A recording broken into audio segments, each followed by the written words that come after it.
오늘 히브리서 11장 22절 말씀과 창세기 39장에 있는 말씀입니다. 우리 창세기 39장 1절부터 3절까지 말씀을 우리 한 목소리로 함께 읽겠습니다. 창세기 39장 1절부터 3절까지. 창세기 39장 1절부터 3절까지 말씀 우리 한 목소리로 함께 읽겠습니다. 시작. 요셉이 이끌려 애굽에 내려가매 바로의 신하 친위대야 애굽 사람 보디발이 그를 그리로 데려간 이스마엘 사람의 손에서 요셉을 사니라. 여호와께서 요셉과 함께 하심으로 그가 형통한 자가 되어 그의 주인 애굽 사람의 집에 있으니 그의 주인 여호와께서 그와 함께 하심을 보며 또 여호와께서 그의 범사에 형통하게 하심을 보았더라. 아멘. 아멘. 오늘 히브리서 11장 인물 강의 18번째 시간입니다. 오늘 말씀의 제목은 형통 뒤에 찾아오는 유혹과 시험, 이런 제목으로 말씀 전하도록 하겠습니다. 형통 뒤에 찾아오는 유혹과 시험.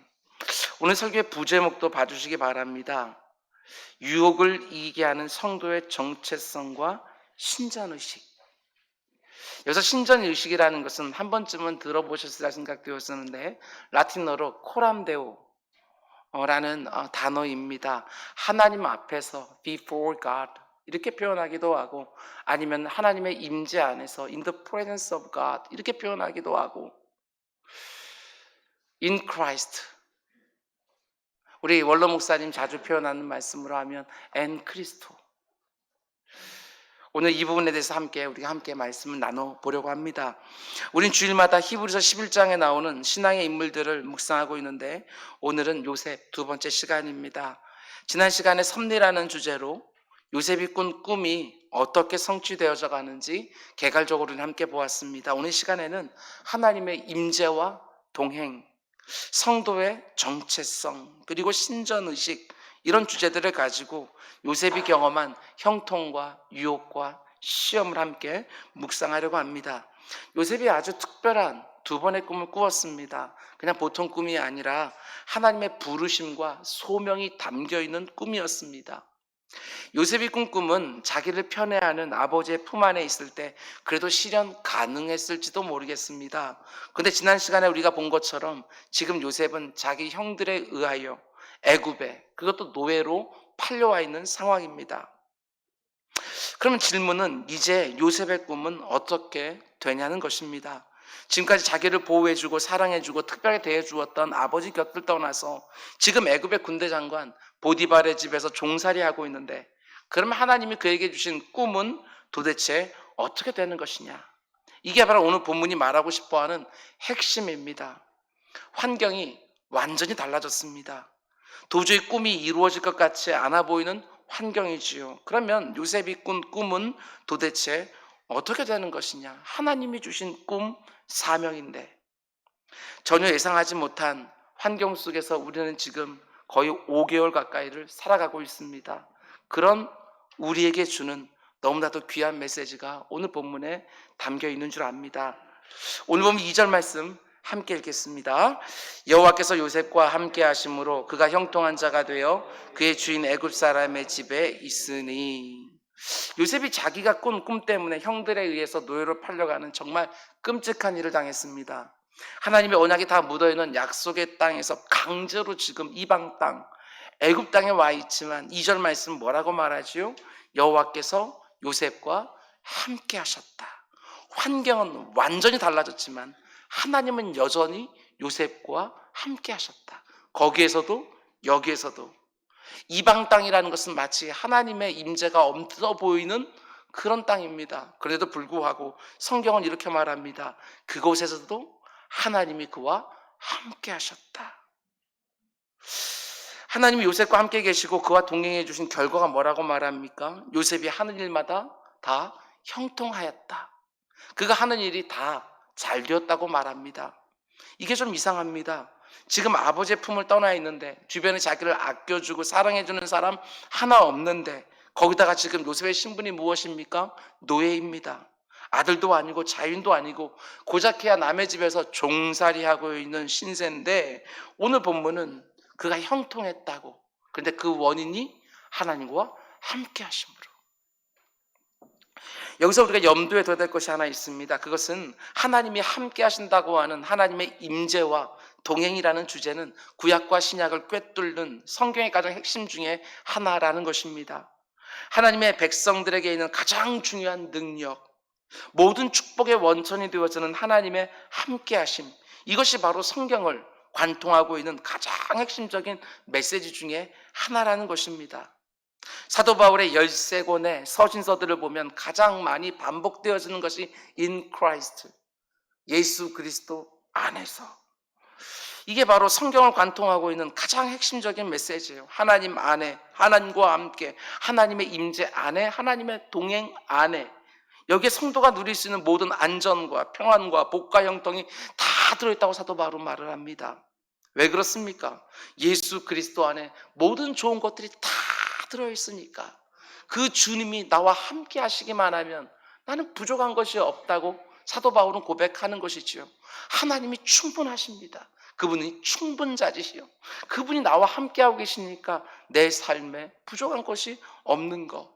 성경은 그걸 가리켜서 형통이라고 말합니다. 구약과 신약이 정말 끊임없이 말하는 것도 바로 이런 것입니다. 하나님이 성도와 함께 계시고 그 하나님이 성도와 함께 동행하시기에 성도에게는 이 세상이 모르는 능력이 있고 이 세상이 측량할 수 없는 풍성한 복이 있다. 하나님의 임재와 동행 자체가 우리에게 복이고 형통이라는 것입니다. 몇 사람의 경우만 생각해 봅니다. 우리가 야곱의 이야기를 묵상할 때 이미 살펴보았던 것처럼 야곱이 형 에서의 보복을 두려워하여 아버지 집을 도망쳤습니다. 그래서 사흘기쯤 가서 베델이라고 하는 낯선 곳에서 돌로 베개 삼아 잠이 들었습니다. 그때 하나님이 나타나셔서 그에게 해주신 약속이 있죠. 여러 가지 약속을 해주셨지만 그냥 한 가지로 말하면 이런 거예요. 내가 너를 떠나지 않겠다.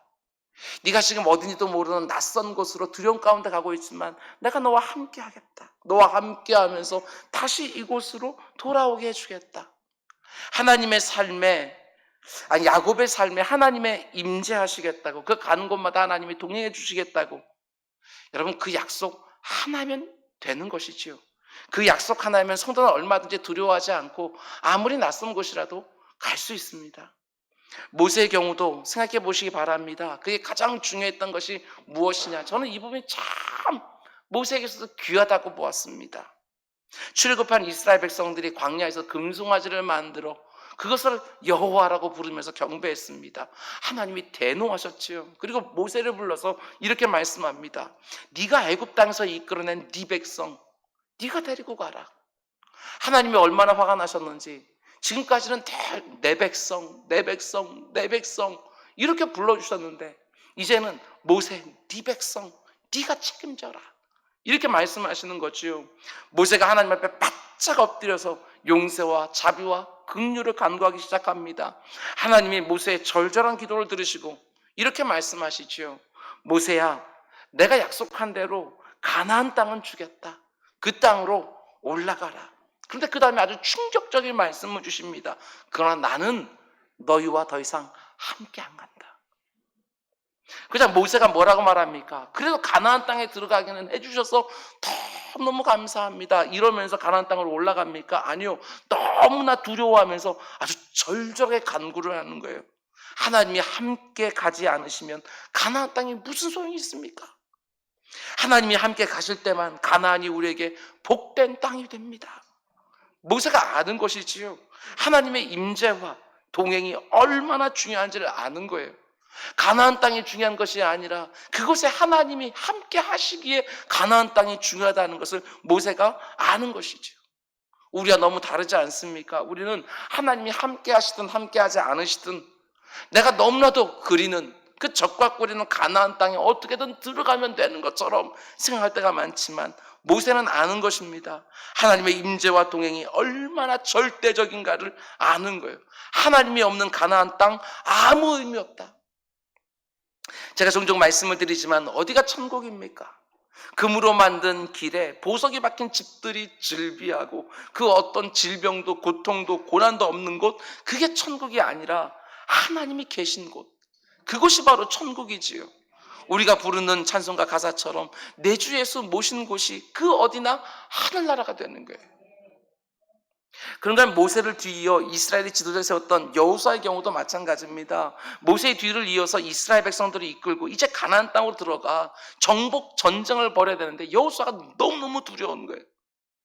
그래서 하나님이 여호수아에게 나타나서 뭐라고 말씀해 줍니까? 여호수아야, 강하고 담대하라. 그 다음에 뭐라고 말씀하시지요? 내가 모세와 함께 했던 것처럼 이제부터는 너와 함께 하리라. 이 말씀 하나만 딱 해주시는 거예요. 하나님은 지금 두려워 떨고 있는 여호수아에게 눈에 보이고 손에 잡히는 어떤 것 하나 주지 않으시고 단지 함께 해주시겠다고 하는 약속 하나만 딱 주셨어요. 이런 생각이 듭니다. 왜 하나님은 너무나 두려워하고는 여호수아에게 눈에 보이고 손에 잡히는 어떤 증거는 하나도 안 주시고 약속만 해주실까? 언제가도 말씀을 드렸지만 하나님이 얼마든지 이렇게 해줄 수 있지 않겠습니까? 하나님이 여호수아에게 주머니 3개를 주면서 여호수아야, 가나안 땅에 전쟁을 벌이다가 불의 위협을 만나면 빨간 주머니 열어봐라.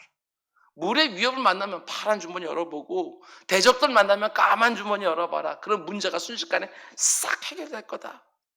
이런 주머니 3개만 딱 주면 여호수아가 힘들고 어려울 때마다 그 주머니 꽉 붙잡으면서 얼마나 그 마음이 든든하겠어요. 가나안 땅에 정복 전쟁을 벌일 때에도 그 주머니만 딱 붙들고 있으면 얼마든지 전쟁을 벌일 수 있을 것 같은데 하나님은 그런 거 일체 주지 않으시고 말씀 하나만 딱 주시는 거예요. 내가 너와 함께 하리라. 이 말씀 하나만. 하나님은 우리에게도 이와 같은 방식으로 하실 때가 참 많이 있는 것 같습니다. 내가 뭔가 중요한 일을 앞두고 있을 때 아니면 낯선 환경으로 가야 될 때 하나님은 늘 이런 식으로 말씀하실 때가 많아요. 내가 너와 함께 하리라. 그리고 우리가 꼭 물으시는 것 같아요. 이거 갖고 부족하냐? 이거 갖고 안 되냐? 우리가 은근히 기대하는 것은 하나님 저와 함께 해주시는 너무나도 황송한데 먼저 현찰을 좀 주시고, 우리 이렇게 말하고 싶을 때가 많아요. 내가 너와 함께 해주리라.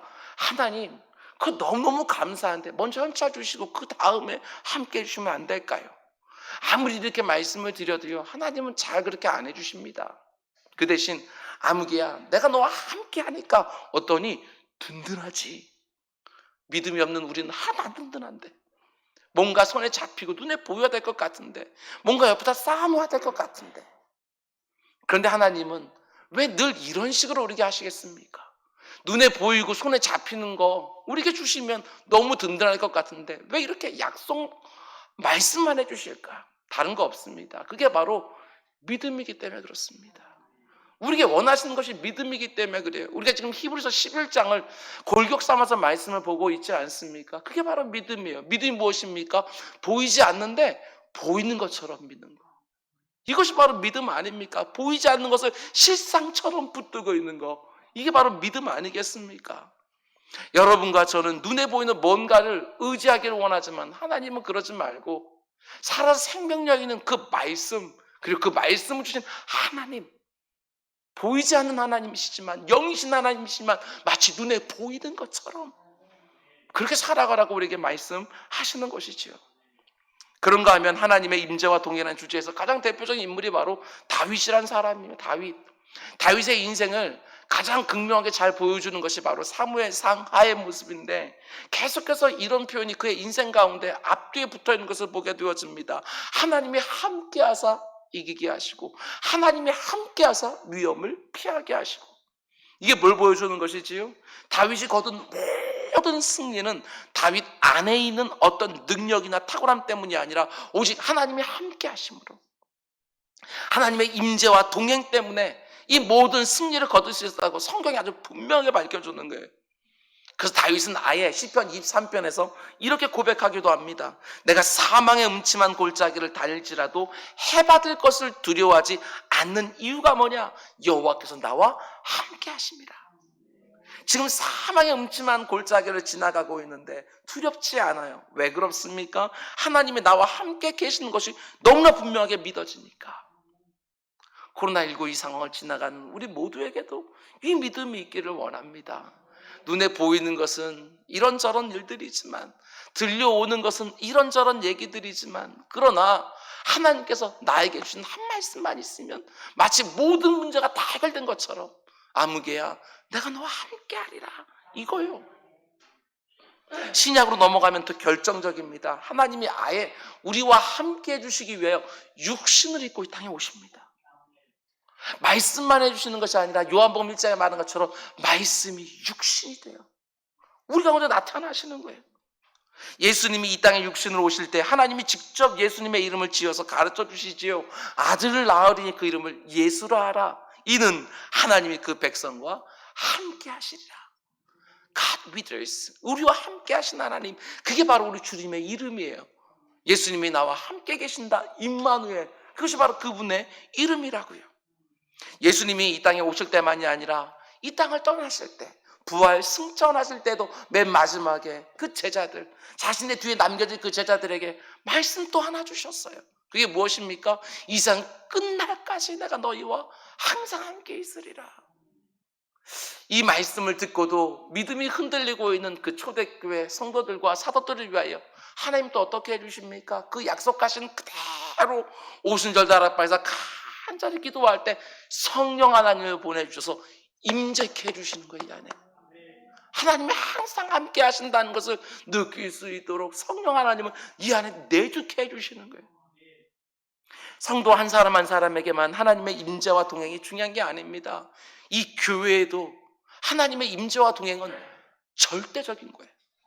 교회의 참된 영광은 그곳에 있는 하나님의 임재와 하나님의 내주하심에 달려있는 것이죠. 성경은 교회를 가리켜 하나님의 집이라고 말합니다. 왜 하나님의 집이라고 말할까요?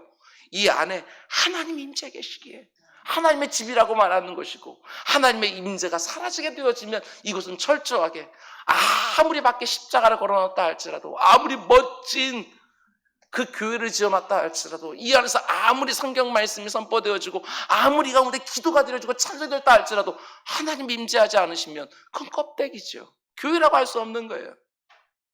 교회는 그 안에 어떤 사람들이 출석하고 있느냐, 이것도 중요한 게 아닙니다. 교회의 영광과 능력에 좌우되어지는 것이 그 교회 안에 있는 사람들이 결코 아니라는 사실입니다. 아무리 세상적으로 지위가 높은 사람이 있고, 아무리 많은 것을 가진 사람이 있고, 아무리 이름만 대면 모든 사람이 다 알만한 사람들이 그 교회에 출석하고 있다 할지라도 여러분 기억하시기 바랍니다. 다 거기서 거기뿐인 죄인들이죠. 아무리 탁월해 보이는 인생이라 할지라도 죄인인 거예요. 오직 하나님의 임재가 그 안에 있고 하나님의 동행하심과 내주하심이 그 안에서 드러날 때에 교회는 참된 영광과 능력을 갖게 된다는 사실입니다. 하나님의 임재와 동행은 교회에서 중요한 그 정도가 아니라 그게 전부라고요. 전부. 여러분, 내 인생의 영광과 능력을 엉뚱한 데 찾지 마시기 바랍니다. 다른 사람보다 조금 더 아는 것이 많다고, 다른 사람들보다 조금 더 가진 것이 많다고, 여러분 거기에 내 인생의 영광과 안전과 평안이 담겨있는 것이 결코 아니라는 거예요. 엉뚱한 찾지 마시라고요. 우리가 잘 아는 삼손의 경우를 보시기 바랍니다. 이 세상에 살았던 모든 인생들 가운데 그만큼 강한 사람이 있었을까? 개인적인 면면으로 보게 되어지면 성경에 등장하는 모든 사사들 가운데 가장 탁월해 보이는 능력 있는 사람이 바로 삼손이에요. 삼손. 그런데 그 삼손에게서 하나님의 영이 딱 떠나고자 하니까 어떻게 되어지지요? 그 몸을 묶고 있었던 노끈 하나 제대로 풀어내지 못하는 거예요. 그걸 끊어내지 못해요. 원수들에 의해서 두 눈이 뽑혔어요. 원수들이 먹고 마시는 잔치석장에서 맷돌을 이렇게 돌리면서 놀이감이 되고 있는 거예요. 아무리 탁월한 인생이라 할지라도 하나님의 영이 떠나버리면 껍데기만 남게 되어지는 거예요. 저와 여러분 다르지 않습니다. 사도 바울이 성도의 정체성에 대해서 아주 기가 막힌 말을 해놔요. 너는 질그릇에 불과해. 그런데 너희들이 존귀한 이유는 질그릇인 너희 때문이 아니라 너희 안에 보배가 되신 예수 그리스도가 있기 때문이야. 착각하지 말라는 거예요. 너희들 자체가 탁월한 것이 아니라 너와 함께하고 계신 하나님이 탁월하신 거라고. 거기에 능력의 근원이 있는 것이고 거기에 모든 형통과 평안의 근거가 있는 것이라고 성경은 우리에게 분명히 말씀해 주시는 거예요. 요셉도 마찬가지입니다. 요셉의 인생을 겉으로만 보십시오. 애굽 땅에 끌려온 17살 노예예요. 노예. 그 삶을 어떻게 형통하다가 말할 수 있겠어요? 그런데 성경은 말합니다. 하나님이 그와 함께 하심으로 그가 형통했다. 저는 저와 여러분에게 이런 형통이 있기를 원합니다. 이런 형통. 모든 것들 다 사라진다 할지라도 하나님이 나와 함께 딱 하시는 것이 너무나도 분명하게 믿어져서 뭔가 믿을 구석이 있는 사람처럼 담담하게 살아가는 사람들, 그게 바로 성도지요. 내 인생의 모든 힘과 능력이 오직 하나님의 임재, 동행하심에 있는 줄 알고 오직 하나님만을 내 인생의 좋은 모든 것들의 원천으로 삼고 살아가는 우리 모두가 될 수 있기를 주며 축원드립니다. 그런데 이어지는 3절 말씀 보면 그 형통이 어떤 형통이라고 말을 합니까? 저는 이 부분이 참 은혜가 되고 도전도 되고요, 기도 제목도 돼요.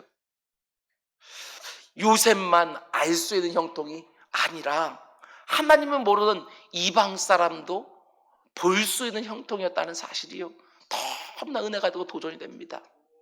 3절 말씀 보세요. 그의 주인이 여호와께서 그와 함께 하심을 보며, 그의 주인이 봤대요. 또 여호와께서 그의 범사에 형통하게 하심을 그의 주인이 보았더라.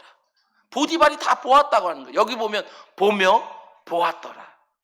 요셉의 주인인 보디발의 눈에도 확연하게 보이는 거예요. 그처럼 무슨 영안을 열어서 보겠습니까? 그거 아니죠. 눈으로 봐도 보이는 거예요.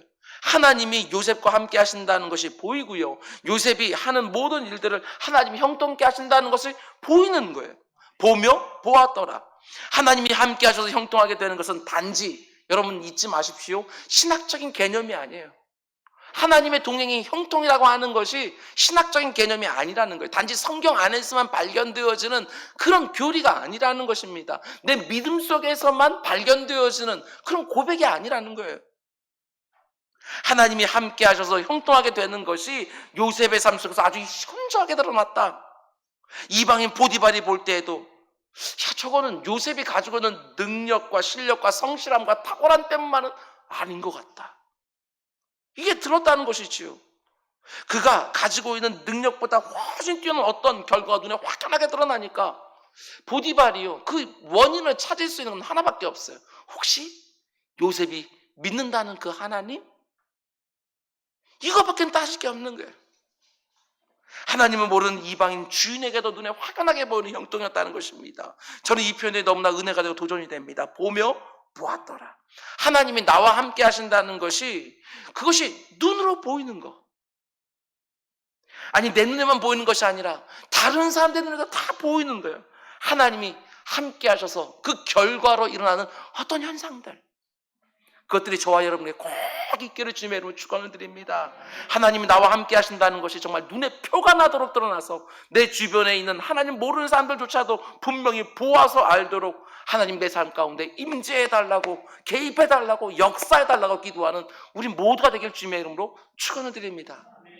그런데 이어지는 구절을 보면 보디발이 하나님이 요셉과 함께 하시는 걸 보고 나서 어떻게 합니까? 자기 집에 있는 모든 것들을 그 약관의 청년 요셉에게 다 맡깁니다. 여러분, 그 당시에 가장 강력한 나라가 이집트, 애굽이에요. 그 가운데 군대 장관이면 그 나라의 넘버 2, 그죠? 그런데 그 군대 장관의 집이 얼마나 컸겠어요? 그 가운데서 일하고 있는 노예들이 얼마나 많았겠어요?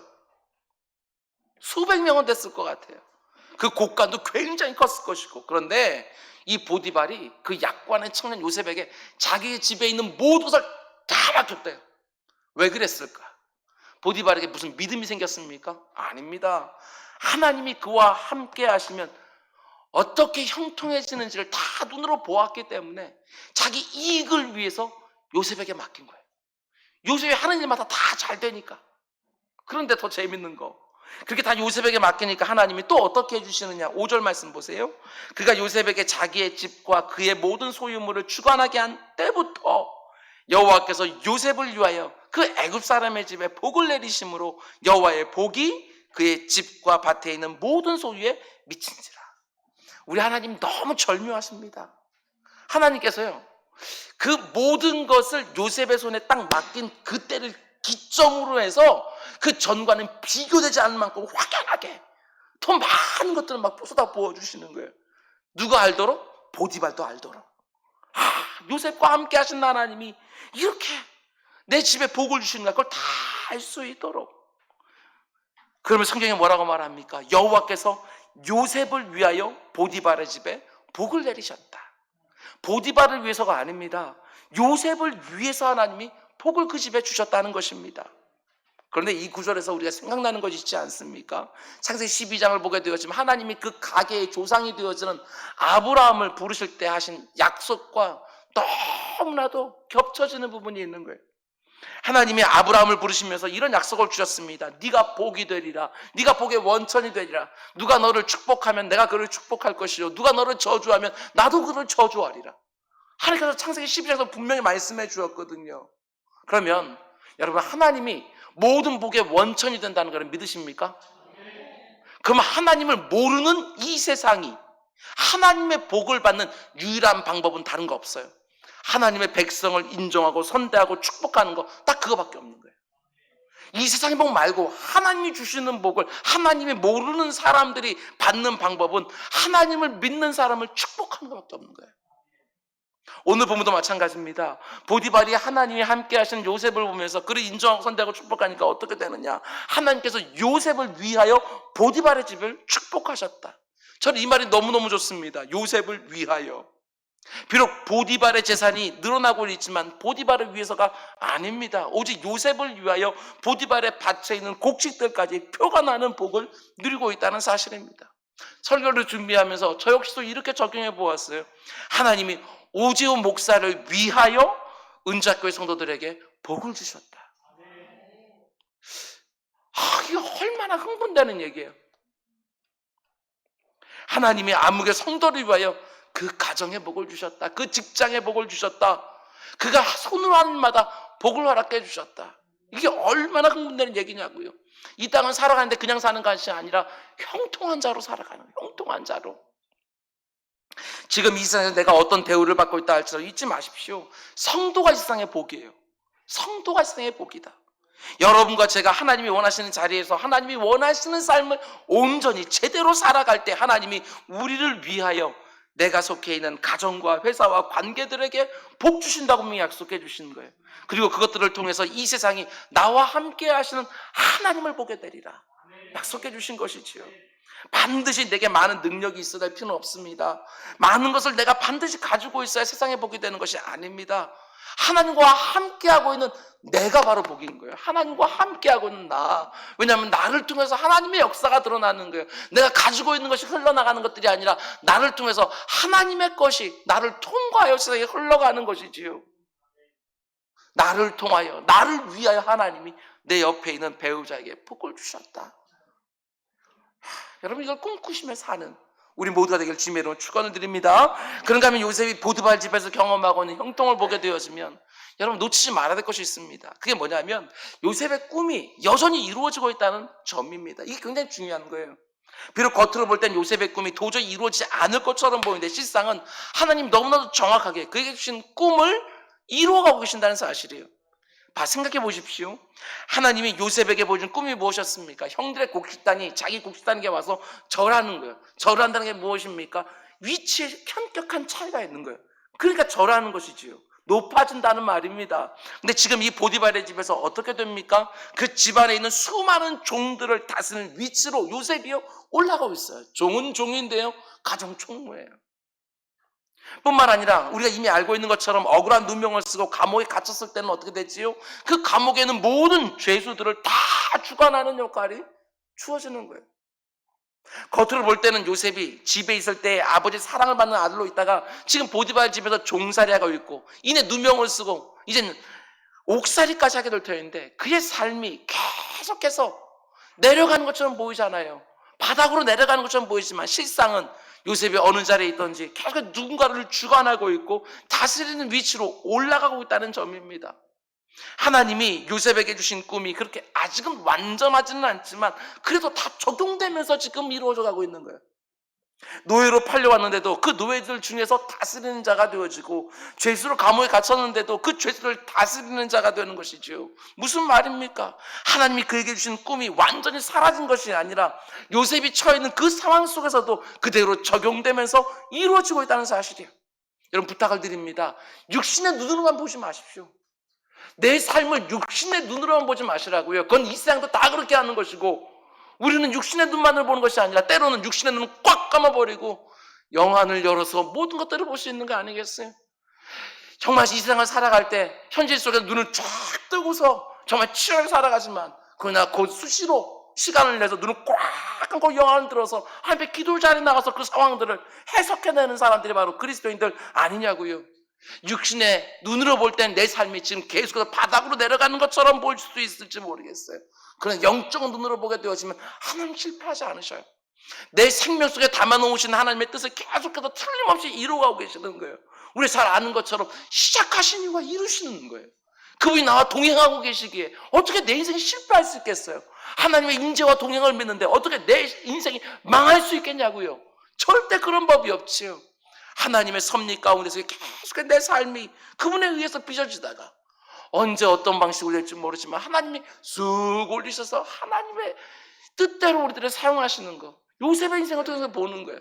겉으로 보게 되어지면 종살이하고 옥살이하고 했지만 그 모든 과정을 지나서 하나님이 때가 되어진 하나님의 방식으로 너무나도 귀한 방식으로 그를 애굽의 총리로 올리셔서 그 가운데 있는 애굽 백성들을 다 살리게 되어지고 언약 백성을 다 살리시고 그 가운데 속에 이스라엘 민족을 만들어내는 그 통로가 되어지는 요셉의 인생을 한번 보시라고요.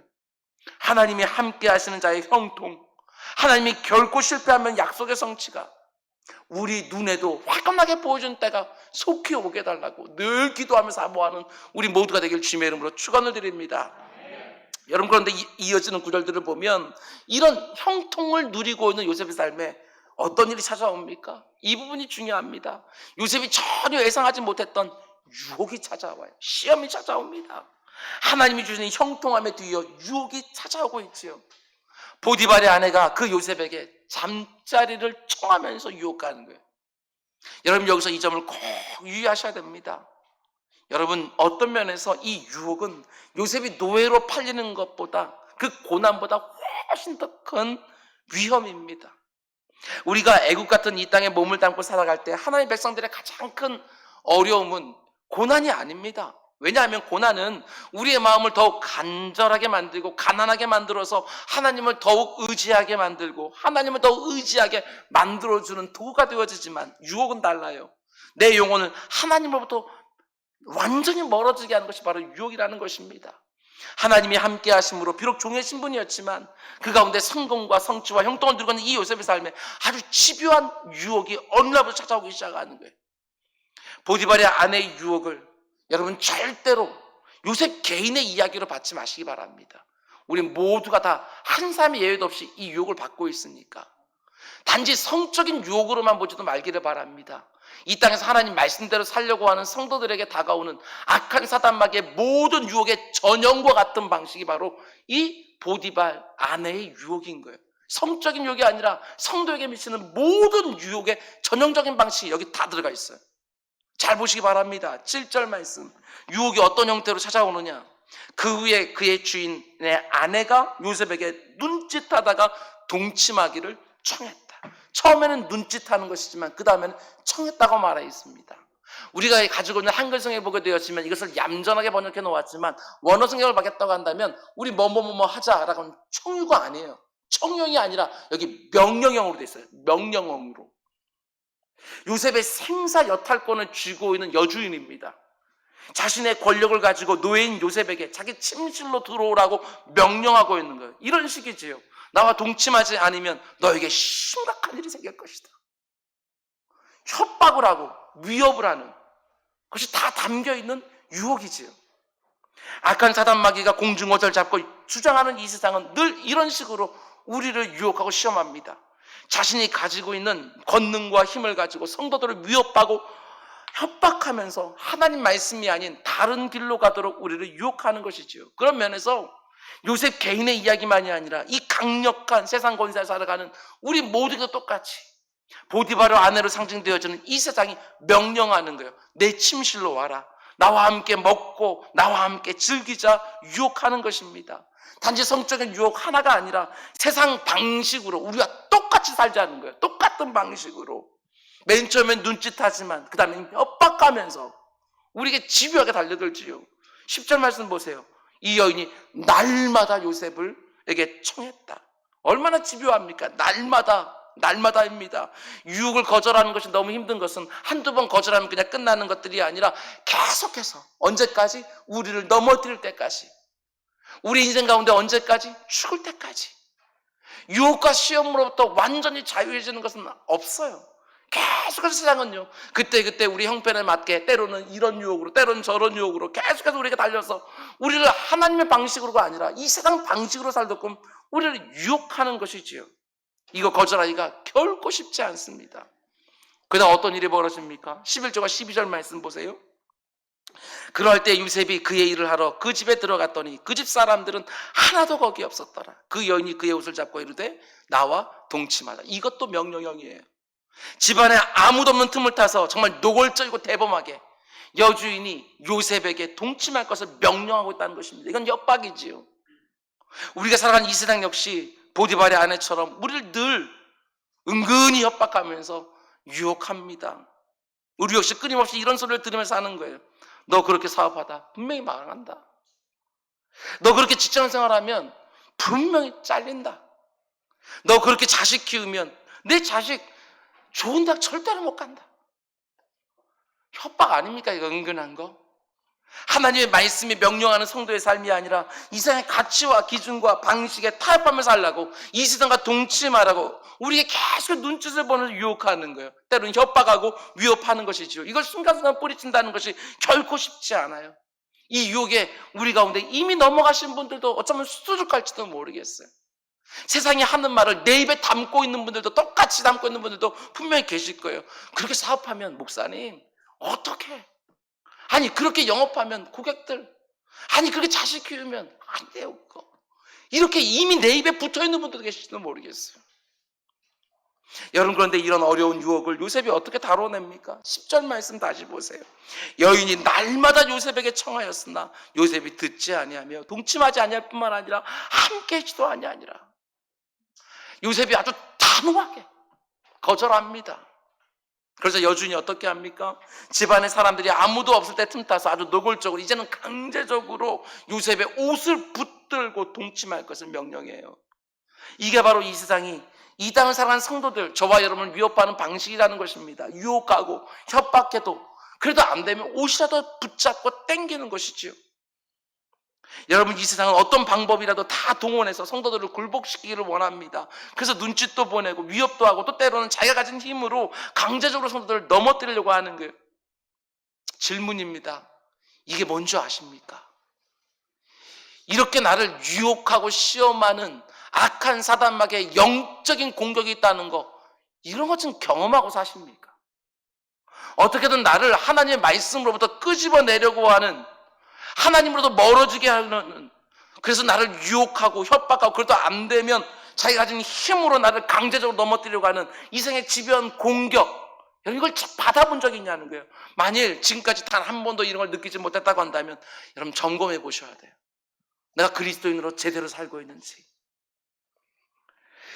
요셉이 이 유혹과 이 시험에 넘어갑니까? 안 넘어갑니까? 넘어가지 않습니다. 아주 단호하게 그 붙잡힌 옷을 벗어던지고 도망쳐 나옵니다. 그럼 한번 생각해 봐야죠. 분명히 쉽지 않았을 텐데 요셉이 어떻게 그 유혹을 다 이겨낼 수 있었을까? 요셉이 모든 유혹을 다 뿌리쳐낼 수 있는 동력이 무엇이냐, 힘이 무엇이냐? 아니, 우리가, 저와 여러분, 이 세상의 모든 유혹과 시험을 이겨낼 수 있는 동력이 뭐냐는 것입니다. 굉장히 중요한 부분이지요. 여러분 이런 거 궁금해 하셔야 돼요. 내가 지금 세상의 유혹과 시험과 늘 노출되어서 생각한다고 한다면 요셉이 어떻게 그것을 이겼는가 궁금해 하시는 건 너무너무 당연한 일이지요. 크게 두 가지만 생각해 보려고 합니다. 먼저 첫 번째로, 요셉이 보디발 아내의 그 집요한 유혹과 위협을 이겨낼 수 있는 동력은, 요셉은 무엇보다도 자기가 누군지를 알았다는 사실입니다. 이거 굉장히 중요한 거예요. 언약 백성이라고 하는 분명한 자기 정체성, 이게 바로 자신을 지키는 동력이 되었던 거예요. 우리 집안은 그냥 집안이 아니라 아브라함에서 이삭으로, 야곱으로, 그리고 자기까지 이렇게 하는 언약 백성이라고 하는 자기 정체성이 분명하는 거예요. 어느 날 제 아들이요, 저한테 아주 자랑 삼아서 이렇게 얘기하는 걸 제가 들었습니다. 아빠, 나는 이것도 안 하고 저것도 안 하고 이것도 안 하고 막 얘기를 하는 거예요. 그래서 내가 볼 때는 그런 거 안 하는 거 당연할 것 같은데, 청소년이. 근데 막 자랑스러운 막 얘기해. 내가 왜 이런 거 안 하는 줄 알아? 왜? 그랬더니 아빠가 목사라서 그래. 저한테 그러더라고요. 자기가 그걸 안 해야 된다는 걸 아는 거예요. 이게 굉장히 중요해요. 내가 그리스도라는 정체성, 이걸 더 앞서 나가서 하나님이 나와 함께 하심으로 내가 형통한 것 생각하세요? 아니요. 하나님 나와 함께 하신다는 걸 내가 아는 것, 그러면 내가 그거 하지 말아야지. 이게 얼마나 중요해요. 요셉이 비록 애굽 땅에 종으로 팔려고 했지만 그는 종이 아닙니다. 애굽의 종이 아니에요. 이 세상에서 마치 종 노릇하는 것처럼 내가 직장생활하고 있지만 아니요. 난 이 세상의 종이 아니에요. 사도 바울이 말하는 것처럼 우리의 시민권은 이 땅이 아니라 하늘 위에 있나니. 이게 우리에게 중요한 거 아니겠어요? 비록 우리의 몸은 이 땅에 두고 살아가지만 이 땅에 사업하고 이 땅에 직장생활하고 우리가 이 땅에서 자녀들을 키우고 있지만 이 땅 백성이 아니라 하늘 백성으로 이 땅을 살아가는 거 아니겠습니까? 그러니 당연히 이 땅의 방식에 붙들려 살아가는 것이 아니고 오직 하나님의 말씀에 붙들려서 사는 거, 하늘 방식으로 살아가는 사람들, 그들이 바로 그리스도인 아니겠냐고요. 요셉이 지금 그걸 보여주고 있는 것입니다. 비록 몸은 애굽 땅에 살고 있지만 하나님의 언약이 흐르는 백성으로 살아가는 것이죠. 비록 몸은 종으로 힘겹게 살고 있지만 그러나 그의 삶을 지배하는 것은 하나님의 꿈인 거예요. 그게 바로 요셉의 삶을 지탱하고 있는 것이지요. 비록 지금 자기 형제에 팔려서 아버지의 집을 떠나 먼 타국에 와 있지만 힘겨운 종살이하고 있지만 그저 되는 대로 살지 않습니다. 어쩔 수 없다고 살지 않습니다. 욕망이 이끈 데 살지 않고요. 개인적인 편안함이나 한순간의 열정에 들려 자기의 삶을 탕진해버리지 않습니다. 오직 하나님의 부르심에 합당하게 살아가는 것이지요.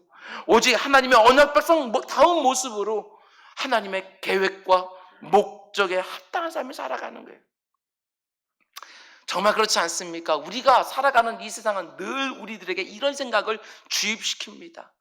그냥 어떻게 행복하면 되는 거 아니냐고, 어떻게 안전하게 살면 되는 거 아니냐고, 좀 뭔가 손에 만져질 것들 쌓아놓고 살면 되는 거 아니냐고, 그리고 그것을 위해서라면 얼마든지 보디발 아내에게 나를 맞춰서 살 수도 있는 거 아니겠냐고, 세상의 눈짓 앞에서 때로는 눈도 맞춰줄 수 있는 거 아니냐고, 또 때로는 그 세상과 동침할 수 있는 것도 아니냐고. 이 세상에서 그래도 행복하게 편안하게 안정되게 살려면 그런 것쯤은 좀 하고 살아야 되는 거 아니냐고.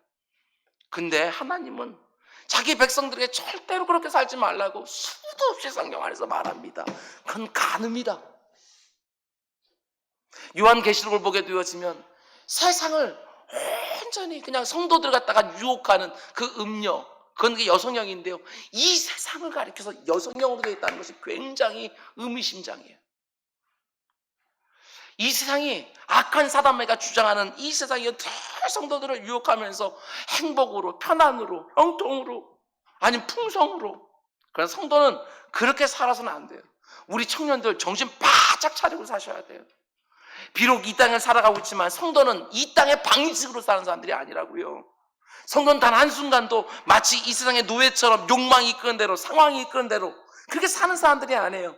내 개인적인 욕망에 이끌리고 한순간에 열정에 흔들리고 내 자신을 거기서 들이며 사는 사람들이 아니라는 사실입니다. 오직 하나님이 원하시는 삶에 나를 들이면서 살아가는 것이지요. 여러분, 내 삶에 좀 이런 모습이 있습니까? 아무리 이 세상이 집요하게 유혹한다 할지라도 그 유혹을 거절하면 심각한 불이익이 내게 온 것을 안다 할지라도 절대로 내려놓을 수가 없고 양보할 수 없는 삶의 방향과 방식이 내게 좀 붙어있냐고요. 제발 부탁드립니다. 목사님이 사회생활 안 해봐서 그런다고, 세상에 나가면 유혹과 시험이 얼마나 많은지 목사님 몰라서 그런다고. 그렇지 않아요. 저는 유혹과 시험이 없습니까? 그렇지 않다고요. 모든 사람들이 저마다 유혹과 시험이 있어요. 사업하는 사람은 사업하는 사람대로, 직장생활은 직장생활하는 사람대로, 목회자에게는 목회자 나름대로 시험과 유혹이 언제나 다 있는 거예요. 그런데 그런 방식으로 살지 않아야 된다고 하는 내 정체성을 가지고 있는 것이지요. 그냥 목회자라 할지라도 어떤 욕망들을 가질 수 있어요. 재물욕이나 명예욕이나 아니면 육신의 쾌락이나. 그런데 그런 거 아니라 정말 성경이 하나님께 요구하시는 목회자는 그건 아니라고 나름대로 싸워가는 거예요. 여러분도 마찬가지라고요. 어쩔 수 없다고 포기하지 마시라고요. 세상에 종이 되지 마시라고요. 우리는 예수 그리스도 안에서 자유자가 되었으니 이제는 더 이상 종의 멍에를 매지 말라고 분명히 말했잖아요. 이런 면에서 볼 때 성도는 어떤 사람들이냐, 제가 자주 쓰는 표현이에요. 저는 로마서 12장에서 요한복음 말씀에서 이 표현이 너무너무 좋거든요. 우리를 가리켜, 성도를 가리켜 뭐라고 얘기하느냐, in the world, 이 세상 속에 살고 있지만 not of the world, 세상의 소유는 아니다. 이 세상에 살고 있지만 누구보다 경쟁에서 많은 것을 가지고 있어가 아니라 하나님께서 내가 준 꿈, 그 계획, 그 소명 받아서 그것을 이루기 위해서 이 땅을 살아가고 있지만 내가 세상의 종이냐? 이게 분명해야죠. 여러분, 저와 여러분은요, 명령체계가 다른 사람이에요. 우린 보디발 아내, 안주인의 그 명령을 받는 사람들이 아니라 하나님의 명령을 받는 사람들이잖아요. 목회하면서 많은 분들 만나는데 어떤 분들은요, 정말 이런 느낌을 받을 때가 있어요. 야, 저분은 정말 명령체계가 다르구나. 아, 이분은 이 땅에서 직장생활하고 사업을 하고 있지만 명령체가 다른 사람이구나. 비록 내가 이 땅에서 직장을 다니고 있지만 직장 상사의 명령이 나를 아무렇게나 할 수 있는 것이 아니고, 비록 내가 사업을 하면 수많은 값들이 분명히 있지만 내게 너무나 중요한 거래처들이 내 삶의 방식을 마음대로 주장할 수 있는 것도 아니고, 그 어떤 불이익이 온다 할지라도 나를 부르신 그 하나님의 말씀이 나에게 가장 중요한 명령이라는 걸 분명히 딱 세우고 살아가는 것이지요. 때에 따라서 합리화시키고 타협하는 것들이 아니라 이 땅은 살아가지만 전혀 다른 명령체계를 가지고 성도에게 합당해 보이는 삶의 방향과 방식을 가지고 살아가는 우리 모두가 되기를 주님으로 축원을 드립니다. 내 의지로 안 됩니다. 그래서 기도하라는 거예요. 위로부터 임하는 능력과 지혜가 있어야 이 세상 안에 살면서도 이 세상의 방식이 아니라 하나님이 원하시는 하늘 방식으로 살아갈 수 있는 것이지요. 그러면 우리가 오늘 보면서 읽어낼 수 있는 요셉이 유혹에 대한 또 하나의 동력이 뭐냐? 너무너무 중요한 말씀입니다. 우리 9절 말씀 함께 읽겠습니다. 9절 시작. 이 집에는 나보다 큰 이가 없으며 주인이 아무것도 내게 금하지 아니하였어도 금한 것은 당신뿐이니 당신은 그의 아내임이라. 그런즉 내가 어찌 이 큰 아들에게 하여 하나님께 죄를 지으리까. 잘 보십시오. 보디발의 아내와 동침하면 누구에게 죄를 짓는 것이지요? 자기를 그렇게 충성스럽게 등용해 준 그 보디발 주인에게 지금 죄를 짓는 거잖아요. 그런데 요셉은 그렇게 말하지 않습니다. 하나님께 죄를 짓는다. 굉장히 중요한 부분입니다. 요셉을 그 모든 유혹으로도 막아준 가장 중요한 동력은 다른 것이 아니고 그것이 바로 신전의식입니다. 하나님의 면전 앞에서 살아가는 거예요. 내가 어디서 있든지 누구와 있든지 무엇을 하든지 간에 하나님의 눈을 의식하면서 할 때 어떻게 감히 함부로 세상 방식으로 내 인생을 다 영위하려고 하냐고요. 보디발의 아내는 요셉의 옷자락을 붙들고 분명히 말했을 거예요. 아무도 보는 사람이 없으니까 나와 동침하자. 그런데 그때 요셉의 영혼을 지켜줬던 건 무엇입니까? 자신을 바라보고 있는 하나님의 눈을, 그 신전의식을 가지고 있었기에 요셉이 자기를 지킬 수 있었던 것입니다. 비록 아무도 보는 사람이 없지만 나를 불꽃 같은 눈동자로 바라보고 계신 하나님이 있다는 것을 믿기에 하나님 앞에 그 죄를 범하는 것을 두려워했다는 것입니다. 보디발 아내의 눈에는 안 보이지만 요셉의 눈에는 보이는 거예요. 자기와 함께 하시는 하나님이. 이게 믿음이라니까요. 하나님은 영이시라도 눈에 보이진 않지만 믿음은 보이지 않는 것들의 실상이요. 하나님의 눈에 보이는 거예요. 하나님의 임재와 동행을 정말 믿는다면 어떻게 쉽게 죄를 지을 수 있을까? 이렇게 바꿔 말하고 싶습니다. 앞에서 우리가 보았던 것처럼 하나님이 요셉과 함께 하심으로 그가 형통했다라고 말씀하셨던 것처럼 마찬가지입니다. 요셉이 하나님이 자기와 함께 하심을 믿었기에 자신을 유혹에서 지켜낼 수 있었다.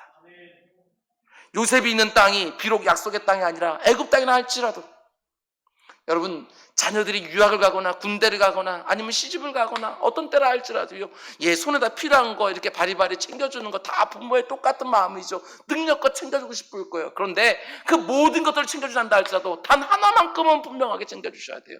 그것이 바로 신전의식이에요. 하나님이 너와 함께 계신다. 이게 양쪽으로 역사하는 거예요. 아무리 그 자녀가 낯선 애굽 땅에 가 있다 할지라도, 그것이 힘들고 어렵다 할지라도 하나님 나와 함께 하셔. 그러면서 거기서 버티고 견뎌내고 이겨내고 하나님께 부르짖고 낙심하지 않고, 또 한 가지, 부모의 눈은 피할 수 있지만 하나님의 눈은 피할 수 없어요. 그 신전의식을 가지고 성결하게 자기를 지켜가며 살아가는 거, 이게 얼마나 우리에게 중요한 것이겠어요. 제가 언젠가 갈라디아서 5장 성령의 9가지 열매에 대해서 설교를 하면서 충성에 대해서 이렇게 말씀을 드렸습니다. 충성이 뭐냐? 충성은 보든지 안 보든지 한결같은 거. 이게 바로 충성이죠. 주인이 보든지 안 보든지 사람들이 보면 안 하던 것을 사람들이 안 보면 할 수 있으면 안 돼. 어디에 있든지 간에 하나님의 시선을 의식하면서 그 가운데 속에 하나님이 원하시는 것들은 하고 하지 말라는 건 안 하고, 어떻게 우리가 이 세상에서 유혹과 시험을 이겨낼 수 있습니까? 신전 의식을 가지고 사시기 바랍니다. 하나님 앞에서, 그분의 면전 앞에서 사시기 바랍니다. 코란데요, 하나님의 그 불꽃 같은 그 시선을 의식하며 이 땅을 살아가는 것이지요. 말씀 맺겠습니다. 베드로 사도는 베드로전서 5장에서 이렇게 말합니다. 근신하라, 깨어라. 너희 대적 마귀가 우는 사자같이 두루다니며 삼킬 자를 찾나니. 무시무시하지요. 너희는 믿음을 굳건하게 하여 그를 대적하라. 우리 모두가 정말 근신하고 깨어서 믿음에 서서 보디발의 아내와 같은 이 세상의 시험에서 이기기를 원합니다. 오늘 설교 제목을 형통 뒤에 찾아오는 유혹과 시험이라고 말했습니다. 코로나19로 인해서 모든 사람들이 거의 어려워요. 근데 그 가운데 속에서도 형통하는 분들이 있고, 그 가운데 속에서도 다른 때보다 훨씬 더 많은 수익을 얻거나 높은 자리에 올라가는 분들도 분명히 있을 것입니다. 조심하십시오. 뭔가 잘 될 때가 고난 때보다도 훨씬 더 어려운 것입니다. 이 세상에 잘 나가던 성도들이, 목회자들이, 교회 리더십들이 언제 와장 차고 넘어집니까? 그것이 바로 뭔가 잘 될 때. 이미 섰다고 생각하지 마십시오. 늘 근신하고 경성해서 살아가는 것입니다. 마치 우는 사자처럼 오늘도 넘어질 자를 찾고 있는 악한 마귀는 저와 여러분들이 믿음 안에서 말씀을 사는 거 그냥 내버려두지 않습니다. 하나님이 우리에게 주시는 형통을 뺏어가기 위해서, 하나님이 우리에게 주신 꿈을 뺏어가기 위해서 우는 사자처럼 악한 사단마귀는 늘 달려들지요. 그런데 그 악한 사단마귀가 늘 사용하는 두 가지 방법이 뭐냐? 그것이 하나는 유혹이고 하나는 은근한 협박입니다. 휘둘리지 마십시오. 혹시 여러분 중에 요즘 이런 유혹과 협박 앞에 있는 분이 계십니까? 자녀 양육하면서, 직장생활하면서, 사업하면서 너 그렇게 자녀들 키우면 웬만한 대학에 못 보낸다. 너 그렇게 직장생활하면 회사가 너 어떻게 좋아하겠냐. 너 그렇게 사업하면 분명히 망할 거다. 야, 그런 식으로 영업하면 실적 내겠냐. 코로나19로 이 세상이 이렇게 난리법석인데 무슨 예배생활, 무슨 기도생활, 무슨 말씀생활. 아닙니다, 여러분. 세상에 아무리 여러분들을 유혹하고 마치 여러분들을 위해 주는 것처럼 은근히 협박한다 할지라도 하나님 여러분과 함께 하실 때 요셉이 경험했던 형통이 있습니다. 코로나19 이런 때에 눈에 확연한 형통이 나를 통해서, 내 손으로 하는 일을 통해서, 내 사업장을 통해서 보여지게 해달라고 기도하시기 바랍니다. 세상이 가지고 있는 힘과 권세로 나를 유혹하고 협박할 때 이 두 가지를 꽉 세우시기 바랍니다. 첫 번째, 나는 하나님의 자녀다. 나는 하나님의 자녀로 이 땅을 살고 있다. 나는 이 세상의 종이 아니다. 나는 자유자다. 예수 그리스도 안에서. 두 번째는 나는 하나님의 면전에 살고 있다. 하나님의 눈앞에서 코람대어로 살고 있다. 나는 어느 누구 사람 눈 의식하면서 이거 하고 이거 안 하고가 아니라 언제나 나를 지켜보고 계시는 그 하나님의 눈을 의식하면서 하나님이 하라는 것은 정말 열심히 하고 하나님이 하지 말는 거 어떻게든 안 하기 위해서 하나님께 능력을 구하고 기치를 구하는 우리 모두가 되기를 원합니다. 하나님의 임재와 동행으로 말미암아 형통을 누리기 원하십니까? 하나 꽉 붙잡읍시다. 하나님의 임재와 동행으로 말미암는 코람데오, 이거 꼭 하나 붙드십시다. 그래서 내가 있는 곳에 하나님의 영광이 드러나고 내가 있는 곳이 더 깨끗해지고 더 투명하고 더 정직한 곳이 다 되어서 내가 하나님의 형통을 누리는 것은 말할 것도 없고 나를 통해서 내 주변에 있는 사람들까지도 복을 얻게 되어지는 은혜가 우리 모두에 있기를 주님의 이름으로 축원드립니다. 기도하겠습니다.